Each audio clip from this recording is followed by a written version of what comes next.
జై వాసవి 15వ అధ్యాయం శివుని వృద్ధ బ్రాహ్మణుని వేషం. 14వ అధ్యాయంలో చెప్పినట్టుగా ఆ పరమేశ్వరుడు ఆ పార్వతీదేవి తపస్సుకు మెచ్చి ప్రత్యక్షమవుతాడు.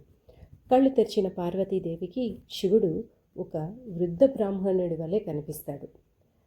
ఆ రూపంలో శివుణ్ణి చూడగానే ఆమెకి పూర్వంలో జరిగిన ఒక సంఘటన గుర్తుకు వస్తుంది. ఒకసారి పార్వతీదేవి మానస సరోవరంలో స్నానం చేయాలనుకుని తన సఖులతో కలిసి పవిత్రమైన జలంలోకి దిగింది. వాళ్ళందరూ తామర పువ్వులతో చేసిన బంతులతో ఆడుకుంటూ ఆ పవిత్రమైన జలంతో అనేక విధాలుగా ఆడి అలజడి సృష్టించారు. ఆ సరస్సులో స్నానం చేశారు. స్నానం చేసి ఒడ్డుకు వచ్చి శుభ్రమైన బట్టలు వేసుకున్నారు. సఖులు పార్వతిని విలువైన ఆభరణాలతో అలంకరించారు. వెన్నెల ముఖానికి కస్తూరి తిలకం ధరించి పార్వతి అపూర్వ సౌందర్య రాశిలాగా కనిపిస్తోంది. ఆకాశగంగలోని ఇసుకతో శివలింగాన్ని తయారు చేసి పరమశివుని కోసం తపస్సు చేసింది. ఉపనిషత్తులచే ప్రశంసలు అందుకున్న చంద్రశేఖరుడు మరియు జగత్పతి విశ్వకర్త వామదేవుడైన పరమశివుని ఆహ్వానించి చందనం, ధూపం, దీపం, పండిన పండ్లు సమర్పించి ప్రార్థించింది. ఓ త్రిలోచన, ఓ సర్వజ్ఞుడా, నీకు నమస్కరిస్తున్నాను. నా చిత్తం మీకు అంకితం. నన్ను అర్థం చేసుకొని మరియు నా కోరికను ఆలకించండి. నన్ను వివాహం చేసుకుని నన్ను రక్షించండి అని ఆమె వేడుకుంది. ఆ విధంగా ఆమె చాలాసేపు ప్రార్థించి నమస్కారం చేస్తూ ఆ పరమేశ్వరుణ్ణి స్తుతిస్తూ పాటలు పాడింది, వీణను మ్రోగించింది. అప్పుడు శంకరుడు వృద్ధ బ్రాహ్మణ రూపంలో ఆమెతో మాట్లాడాలని ఆమె దగ్గరకు వచ్చాడు.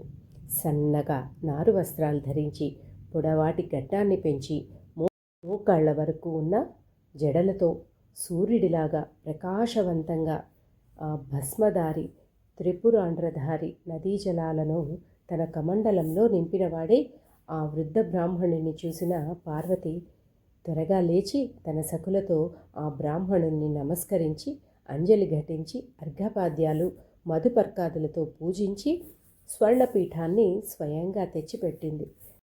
అప్పుడు ఆ బ్రాహ్మణుడు ఆ స్వర్ణపీఠాన్ని అలంకరించి సంతోషంగా, ఓ మంగళవతి, నీకు శుభం కలుగుతుంది. నిన్ను చూడటం నాకు సంతోషంగా ఉంది. సాధ్వి అయిన నీవు త్వరలో శివుణ్ణి పొందుతావు. నీవు ఎవరు? నీ తండ్రి ఎవరు? ఎండకాలపు సూర్యునితో సమానమైన తపస్సుతో నీ కోమలమైన శరీరాన్ని బాధిస్తున్నావు. ఓ శోభనాంగి, నీ దివ్య దృష్టితో 3 లోకాలను చూశాను. నీకు సమానంగా ఈ 3 లోకాలలో ఎవ్వరూ లేరు. నీ మనోభీష్టమేంటి అని అతను అడిగాడు. ఆ మాటలు విన్న పార్వతి వాటికి సమాధానం చెప్పడం కష్టమని తెలిసి సిగ్గుపడింది. అప్పుడు ఒక సఖి, ఈమె హిమవంతుని కుమార్తె గౌరీదేవి.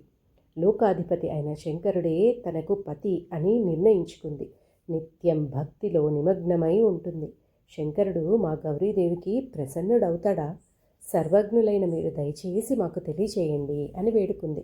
అప్పుడు ఋషి చిరునవ్వుతో, అయ్యో అబలా, భిక్షాటం చేసేవారిలో శివుడు అగ్రగణ్యుడు. అతను భయంకరమైన శ్మశానవాసి. భిక్షతోనే ఆయన జీవిస్తాడు. భస్మం ఆయనకి చందనం. నిశ్చలంగా నిలబడేవాడు కాదు. ఒక రూపం లేదు, ఒక ఇల్లు లేదు. అమంగళకరమైన ఆస్తులన్నీ అలంకరించుకొని ఉంటాడు. అతను పిశాచి పరివారంలో ముసలి ఎద్దుని ఎక్కి స్వారీ చేస్తాడు. అతనికి కులం లేదు, గుణం లేదు, తల్లిదండ్రులు లేరు. అలాంటి వాడిని ఎందుకు కోరుకుంటున్నావు గౌరీ అన్నాడు. ఓ అమ్మాయి, ఇక ఆ శివుణ్ణి మర్చిపో. భోగాది యవ్వన రూపంలో మహాత్ములైన దేవతలు ఎంతోమంది ఉన్నారు. అటువంటి వారిలో నీకు కావలసిన వారిని ఎవరినైనా ఎంచుకో. ఆ శివుని కంటే ఉన్నతుడైన నన్ను కావాలంటే చేసుకో అన్నాడు.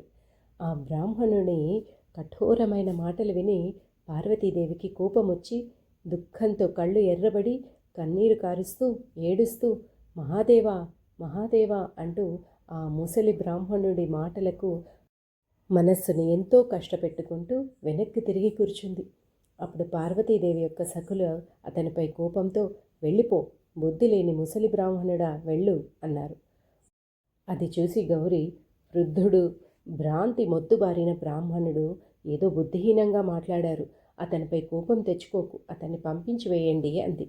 అప్పుడు సఖులు వృద్ధుణ్ణి పంపించడానికి ప్రయత్నించారు. కానీ ఆ బ్రాహ్మణుడెవరు? చంద్రశేఖరుడు, నాగభూషణుడు, చతుర్భుజ ప్రకాశుడు, కోటి మన్మథ కాంతి, సార సంపద అయిన పరమశివుని పూజ్య రూపంలో ఆ స్త్రీలకు ఎదురుగా నిలబడ్డారు. ఆ కైలాసపతిని చూసి అందరూ విస్మయం చెంది ఆనందవారధిలో విశాల నేత్రాలతో చూస్తూ నిలబడిపోయారు. ప్రేమగా చూడాలని మనసు ఎంత లాగినా గౌరీదేవి సిగ్గుతో తలంచుకొని మెల్లగా తెర వెనుక కదిలింది. అప్పుడు పరమేశ్వరుడు పార్వతీదేవి చేతుల్ని పట్టుకొని, నళినాక్షి, ఈరోజు శుభప్రదమైనది. నీ కోమల హస్తంతో నా చేతిని గ్రహించు, నాకు పూలమాల వేయి అని అడిగారు. అప్పుడు సుందరమైన ఆ గౌరీదేవి, స్వామి, నేను నా తల్లిదండ్రులచే వరుడికి అర్పితమవ్వాలి కదా. మీరంటే నా తల్లిదండ్రులు చాలా ఆనందంతో మీకు కన్యాదానం చేస్తారు. మీరు నా మీద జాలి చూపి వాళ్ళని కలిసి ప్రయత్నిస్తే త్వరలో అంతా సౌకర్యంగా జరుగుతుంది.